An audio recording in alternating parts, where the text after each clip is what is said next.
नमस्कार दोस्तों।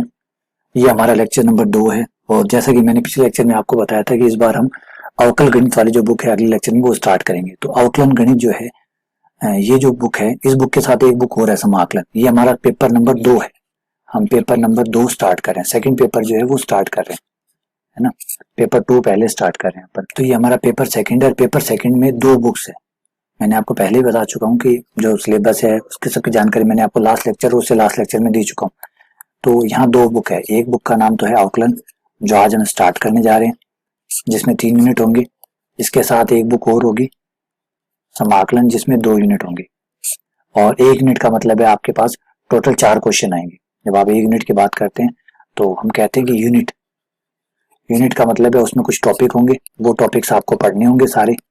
और उस टॉपिक को जब आप तैयार कर लेंगे तो आपको 2 क्वेश्चन तो 1 नंबर के, है ना, 1 मार्क्स के 2 क्वेश्चन मिलेंगे। 2 क्वेश्चन एक क्वेश्चन आपको 4 मार्क्स का मिलेगा और एक बड़ा क्वेश्चन आपको मिलेगा 12 मार्क्स का। इस तरीके से 1 यूनिट का मतलब 18 नंबर है। 18 मार्क्स का 1 यूनिट होता है जब आप कंप्लीट कर लेते हैं तो। ठीक है, तो आज हम जो स्टार्ट करने जा रहे हैं वो है आंशिक अवकलन। अवकलन समीकरण की जो अवकलन गणित जो है, इस अवकलन गणित के अंदर आपको मिल जाएगी प्रश्नावली जिसका नाम है पार्शियल डिफरेंशिएशन। पार्शियल डिफरेंशिएशन मतलब है आंशिक अवकलन। आंशिक अवकलन। अब यहाँ पे थोड़ा सा ये जो शब्द है, थोड़ा जो नामकरण है, ये थोड़ा सा नया है आप लोगों के लिए। आंशिक अवकलन, ये अवकलन तो आप जानते हैं, अवकलन तो आपने किए हैं, ये आंशिक अवकलन क्या है। तो थोड़ा सा मैं आपको उसमें थोड़ा सा प्रकाश डालता हूँ, थोड़ा सा डिटेल में जाता हूँ कि फर्क क्या है। सोचिए आपने अवकलन जो पढ़ा था उसमें आपने क्या पढ़ा था। उसमें आपने एक चीज पढ़ी थी कि आपका जो फलन है एफ, वो किसी एक चर एक्स पे डिपेंड करता है। और ऑब्वियसली बात है, जैसे मैं यहाँ पे एफ एक्स लिख रहा हूँ 2x+1, तो यहाँ आपको साफ दिख रहा है कि जैसे जैसे मैं x का मान बदलूंगा वैसे वैसे मेरा एफ एक्स बदलता जाएगा। अगर x का मान चेंज करता हूँ तो फलन का मान चेंज होगा। सपोज कीजिए मैंने x का मान 1 रखा, 1 रखते ही मेरा 3 आ गया। फिर जैसे ही मैं इसमें x को बदल देता हूँ, 2 कर देता हूँ 1 के बजाय, 2 करते ही मेरा 5 हो जाता है। और ये 2 की बात नहीं है, अगर मैं 1.1 रखता तब भी बदल जाता। यानी अगर मैं x में थोड़ा सा भी बदलाव लाऊंगा, थोड़ा सा भी, हल्का सा, मान ले x प्लस डेल्टा एक्स कर देता हूँ, डेल्टा एक्स का मतलब थोड़ा सा, अगर मैं x में थोड़ा सा भी बदलाव लाऊंगा तो मेरे फलन में बदलाव नजर आएगा। तो ये जो बदलाव है इसे नापने के लिए आप अवकलन का इस्तेमाल करते हैं। अवकलन आपको बताता है कि आपके x के साथ आपके y में कितना बदलाव होगा। y का मतलब फलन से। तो जब आप अवकलन करते हैं तो ये आपको दर बताता है, बदलाव या परिवर्तन की जो स्पीड है उसको बताता है।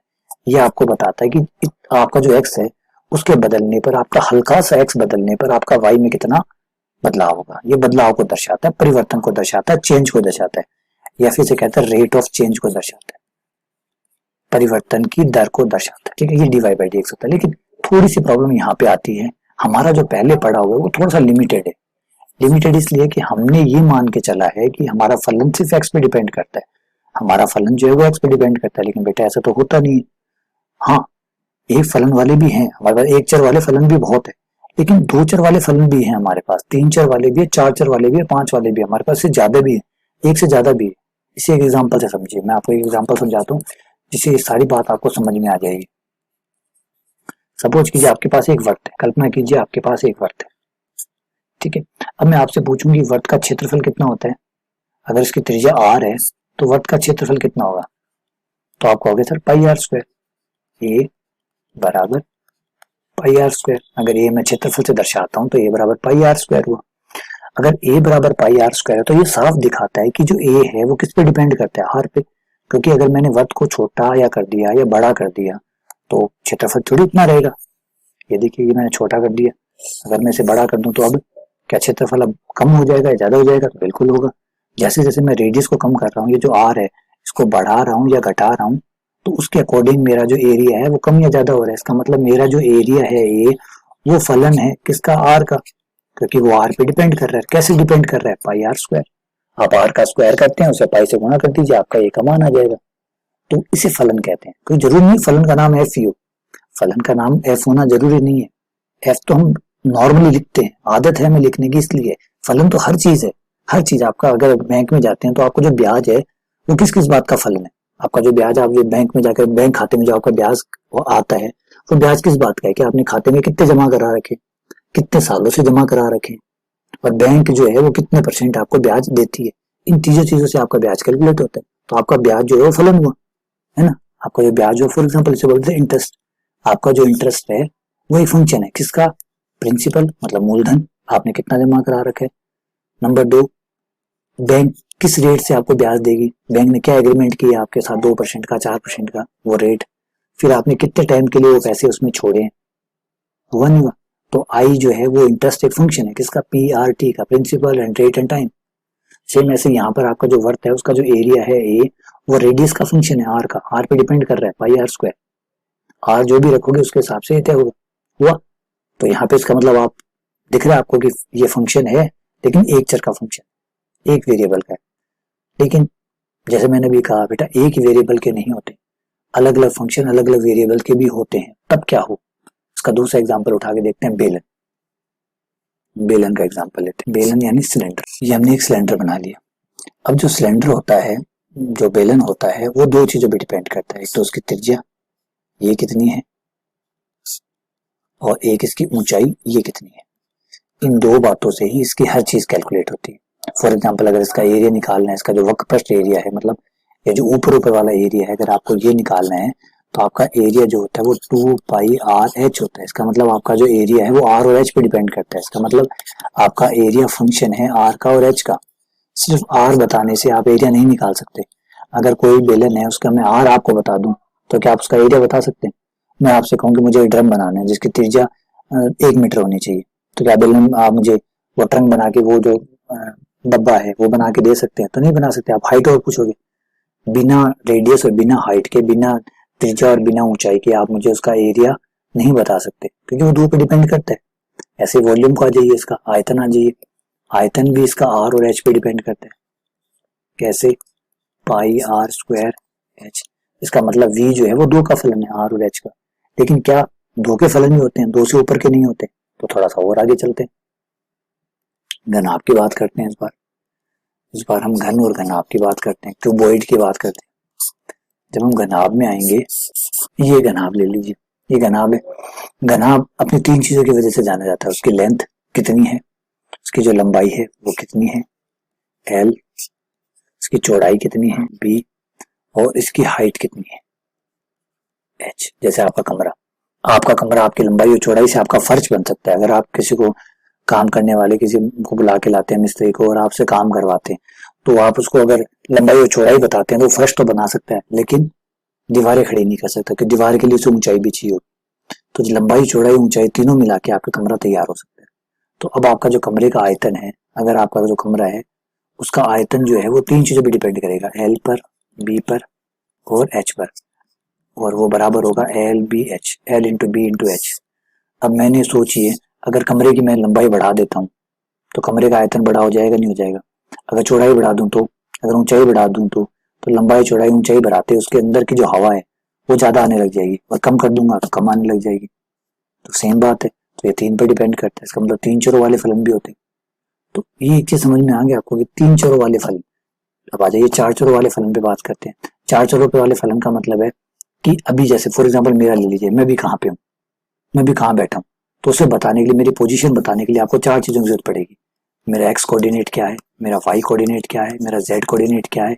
और एक्स वाई जेड कोऑर्डिनेट से आप मुझे नहीं बता सकते, क्यों, क्योंकि अभी 1 घंटे बाद या 2 घंटे बाद उठ के मैं बाहर चला जाऊंगा, तब तो आपको टाइम और बताना पड़ेगा। इस टाइम पर मैं यहाँ था, ये मेरे कोऑर्डिनेट थे। हर टाइम मेरे कोऑर्डिनेट नहीं रहने वाले, किसी एक पर्टिकुलर टाइम पे रहने वाले हैं। मैं हो सकता है 6 बजे यहाँ बैठा हूँ, 5 बजे यहाँ बैठा हूँ, 3 बजे यहाँ बैठा हूँ, सारा दिन यहाँ नहीं बैठा हूँ। तो ये चार चीजों से मुझे पता चलेगा कि मैं कहाँ बैठा हूँ, कौन से समय पर मैं कहाँ बैठा हूँ। तो ये चार चरों वाले फलन हो गए। तो इसका मतलब हो गया जो फलन जो होते हैं वो सिर्फ एक चरों वाले तक सीमित नहीं होते, वो 2 चर 3 चर तक के भी होते हैं और उससे ज्यादा भी हो सकते हैं। तो जब उससे ज्यादा हो सकते हैं तो बेटा आउटलाइन कैसे करें, ये परिवर्तन की दर कैसे निकालें, यही हमारा बड़ा क्वेश्चन है। कि जब आपका फलन जो है वो एक से ज्यादा चरों का, फिलहाल मैं 2 चरों की बात करूँ एक बार सरलता के लिए, कि 2 चरों वाला फलन है, तो आप आउटलाइन कैसे करेंगे, एक्स के साथ करेंगे या वाई के साथ करेंगे। और अगर आप एक्स के साथ करेंगे तो वाई का क्या होगा, और वाई के साथ करेंगे तो एक्स का क्या होगा। तो क्वेश्चन यहाँ खड़े हो जाते हैं। यहाँ आप आउटलाइन जब करने की बात करेंगे, सोचिए, मैं समझिए मेरी बात को, मैं क्या कहना चाहता हूँ कि मान लीजिए आपने फलन का आउटलाइन करना है, तो क्वेश्चन उस समय तो आपसे नहीं पूछा जाता किसके साथ करना है, क्योंकि ऑब्वियसली बात है आपका फलन एक्स पे डिपेंड करता है, तो एक्स के साथ ही करेंगे। और किसके साथ करेंगे, लेकिन अब यहाँ पे तो एक्स और वाई दो चीजें हैं, तो आपसे पूछा जाएगा कि एक्स के साथ करोगे या वाई के साथ करोगे, बोलो किसके साथ करोगे, तो आपने कहा एक्स के साथ करूंगा, तो पूछेगा वाई का क्या करोगे फिर, या वाई के साथ करोगे तो बोलो एक्स का क्या करोगे। ठीक है। दूसरा यहाँ पे एक चीज और समझा देता हूँ कि जब एक से ज्यादा चर होते हैं तो ये आपस में स्वतंत्र होते हैं, इन्हें स्वतंत्र कार कहा जाता है। स्वतंत्र मतलब इंडिपेंडेंट वेरिएबल। इंडिपेंडेंट का मतलब क्या है, इसे ऐसे समझिए जैसे अभी मैंने कमरा का बताया था कि मेरा जो कमरा है वो तीन चीजों से बनता है ना। कमरा तीन चीजों से बनता है, लंबाई, चौड़ाई और ऊंचाई से। और यहाँ एक चीज आपको समझनी है, अगर आपका कमरा जो है वो 5 मीटर लंबा है तो क्या आप लंबाई देख के चौड़ाई बता सकते हैं? क्या लंबाई का और चौड़ाई का आपस में कोई संबंध होता है? किसी आदमी का वजन मैं आपको बताता हूँ कि एक आदमी है, उसका वजन 72 किलो है, बताइए उसकी लंबाई कितनी है? या चलिए समझिए क्वेश्चन, एक आदमी है उसका वजन 72 किलो है, बताइए उसकी लंबाई कितनी है? बता सकते हैं आप? बिल्कुल नहीं बता सकते। चलिए एक समझिए, एक बताइए, एक आदमी है, उसकी हाइट जो है वो 5.5 फुट की है, तो बताइए उसका वजन कितना होगा? तो यहाँ समझिए, यहाँ आप ये समझ पा रहे हैं कि, चलिए एक और दूसरा एग्जांपल समझाता हूँ कि मेरा बिजली का बिल 1500 रुपये आया है, मेरे बिजली का बिल 1500 रुपये है, बताइए मेरे पड़ोसी का बिजली का बिल कितने का है? ऐसे नहीं होता। चलिए और ट्राई कर लीजिए। एक मैच में विराट कोहली ने शतक बनाया, एक मैच में विराट कोहली ने शतक बनाया, तो बताइए रोहित शर्मा ने कितने बनाए? समझ रहे हैं बात को, पकड़ पा रहे हैं? जो मैं बातें बोल रहा हूँ उनका कोई आपस में रिलेशन ही नहीं है, तो रिलेशन नहीं, इसका मतलब वो स्वतंत्र है। मैं रात को 8 बजे सोया, मैं रात को 8 बजे सोया, बताइए रमेश कितने बजे सोया होगा? प्रधानमंत्री मोदी जो है वो सुबह 4 बजे उठते हैं, तो बताइए मैं कितने बजे उठता हूँ? मेरे पिताजी का नाम गोविंद प्रसाद है, मेरे पिताजी का नाम गोविंद प्रसाद है, महेश के पिताजी का क्या नाम होगा? तो आप यहाँ पकड़ पा रहे लाइनों को कि यहाँ कोई रिलेशन ही नहीं है, कोई संबंध ही नहीं है। संबंध ही नहीं है तो फिर एक चीज का पता होने से दूसरी चीज से क्या पता चलता है? समझ गए? जब एक चीज का रिलेशन ही नहीं है, आपस में कोई संबंध ही नहीं है, तो फिर वो स्वतंत्र चीजें होती है। ठीक है ना। एक सिक्के पे फेंका हेड आया, बताओ पासे पे क्या आया होगा? पासे को फेंका 6 आया, बताओ सिक्के पे क्या आया होगा? तो कोई रिलेशन ही नहीं है, रिलेशन नहीं तो फिर कहाँ से आएगा? तो इन्हें कहते हैं स्वतंत्र। जब एक चीज दूसरी चीज से कोई संबंध नहीं रखती, यानी एक से क्या आया क्या नहीं आया उससे दूसरे का कोई लेना देना नहीं होता। जैसे मैंने कमरे का बताया, जैसे मैंने बेलन के बारे में बताऊं अगर आपको कि बेलन की त्रिज्या अगर आपको पता है तो क्या ऊंचाई पता चल जाएगी? कोई संबंध ही नहीं है त्रिज्या और ऊंचाई का। अगर ऊंचाई पता चल गई तो क्या त्रिज्या पता चल जाएगी? नहीं पता चलेगी। तो इन्हें कहते हैं स्वतंत्र चर, इनका आपस में कोई संबंध नहीं होता। तो अब हम क्या करें, अब हम आउटलाइन कैसे करें? तो यहाँ पर हम एक कंसेप्ट अपनाते हैं जिसका नाम होता है आंशिक आउटलाइन। इस कंसेप्ट का नाम है आंशिक outline, partial differentiation. Partial differentiation का मतलब होता है आंशिक रूप से कर रहे हैं आप आकलन। अब आप दोनों का एक साथ तो नहीं कर सकते, किसी एक का ही करना पड़ेगा। तो यहाँ पर आपने आंशिक रूप अपनाया, आकलन पूरा नहीं करके आंशिक किया। आंशिक कैसे? या तो आपने एक्स के साथ किया या फिर आपने वाई के साथ किया। तो इसे ऐसे लिखा जाता है del F over del X, ये है एक्स के सापेक्ष आंशिक आकलन, और del F over del Y ये है वाई के सापेक्ष आंशिक आकलन। यहाँ डी का इस्तेमाल नहीं करते क्योंकि डी जो होता है वो पूर्ण अवकलन को दर्शाता है, पूरे अवकलन को, ये पूर्ण अवकलन की परिभाषा है। तो जो आप पहले पढ़ के आए हैं, जब आप पूरा अवकलन करते हैं एक्स और वाई दोनों के साथ एक साथ करते हैं, फिर समझाऊंगा पूर्ण अवकलन क्या होता है, वो आगे की बात है। एक बार आपसे बाहर निकलिए, आप सिर्फ आंशिक अवकलन पे गौर कीजिए। आंशिक अवकलन जो होता है जिसमें आप किसी एक विशेष के साथ अवकलन करते हैं, एक्स के साथ या वाई के साथ। जब आप एक्स के साथ कर रहे हैं या फिर आप वाई के साथ कर रहे हैं। अब ऑब्वियसली बात है, एक बात समझिए, जब एक्स और वाई का वो संबंध ही नहीं है तो एक्स के लिए वाई कौन हुआ? अनजान, अपरिचित, अननोन। वाई के लिए एक्स कौन हुआ? अपरिचित। तो एक्स के टाइम में जब आप एक्स के साथ चल रहे होंगे तो आपके लिए वाई एक नियतांक की तरह काम करेगा, क्योंकि उसमें वाई का आपका कोई लेना देना ही नहीं है। वाई आपके लिए अचर की तरह काम करेगा। लेकिन जब आप वाई के साथ करेंगे तो एक्स आपके लिए अचर करेगा। तो del F over del X निकालेंगे, उस समय आप एक्स को अचर मान के चलेंगे कि एक्स आपके लिए एज ए अचर है, कांस्टेंट है। और जब आप एक्स के साथ करेंगे तो आप जो दूसरा अचर है उसको अचर मानेंगे। तो आंशिक अवकलन में ये एक सिद्धांत अपनाया गया, एक तरीका अपनाया गया कि आप किसी एक विशेष के साथ अवकलन करेंगे और जो दूसरा चर है जिस पे फलन डिपेंड करता है, वो जो दूसरा चर है वो उस समय आपके लिए अचर माना जाएगा।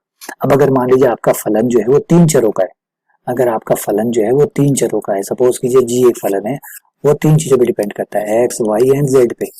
अब यहाँ पे क्या होगा, यहाँ पे भी आप 3 आंशिक अवकलन कर सकते हैं, एक तो जी का एक्स के साथ। लेकिन अब जब जी का आप एक्स के साथ करेंगे तो उस समय आपका वाई और जेड क्या होगा, लेकिन जब आप वाई के साथ करेंगे तो आपका एक्स और जेड अचर होगा। और तीसरा, जब आप जी का जेड के साथ करेंगे तो आपका एक्स और वाई अचर होगा। तो वो जितने भी चर वहां है, जितने भी, यहाँ रखिए इनका थोड़ा सा नाम भी याद दिला देता हूँ, इन्हें कहते हैं स्वतंत्र चर। तो ये जितने भी स्वतंत्र चर है, किसी एक स्वतंत्र चर के सापेक्ष एक इंडिपेंडेंट वेरिएबल के साथ आप अवकलन करेंगे और बच्चे हुए इंडिपेंडेंट वेरिएबल कांस्टेंट होंगे, शांत होंगे उस समय। ठीक है, उम्मीद करता हूँ कि ये आइडिया आपको समझ में आ गया होगा कि क्या फर्क है पूर्ण अवकलन में और आंशिक अवकलन। आंशिक अवकलन में आप किसी एक विशेष के साथ अवकलन करते हैं। चलिए मैं आपको एक एग्जांपल समझा देता हूँ जिससे आपको आइडिया हो जाए कि क्या चल रहा है, कैसे अवकलन होता है।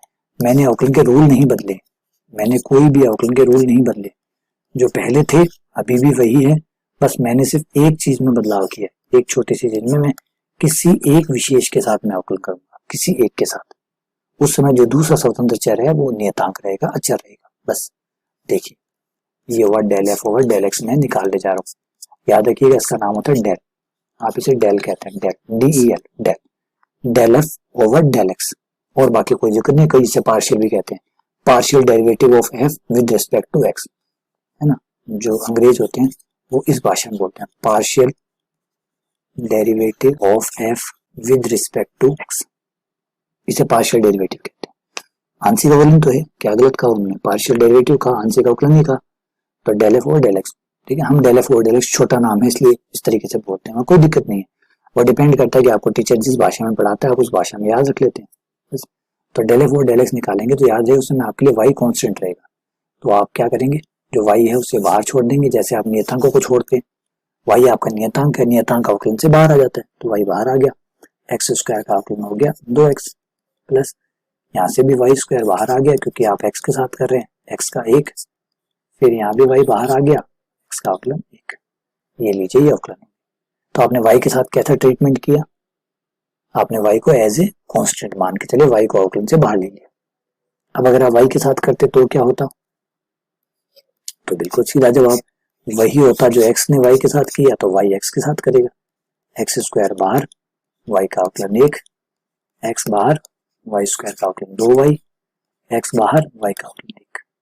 ये लीजिए, ये वाई के सापेक्ष आंशिक अवकलन हो गया। तो ये एक्स के सापेक्ष और ये वाई के सापेक्ष। तो उम्मीद करता हूँ कि ये आइडिया आपको समझ में आ गया होगा कि आंशिक अवकलन क्या होता है।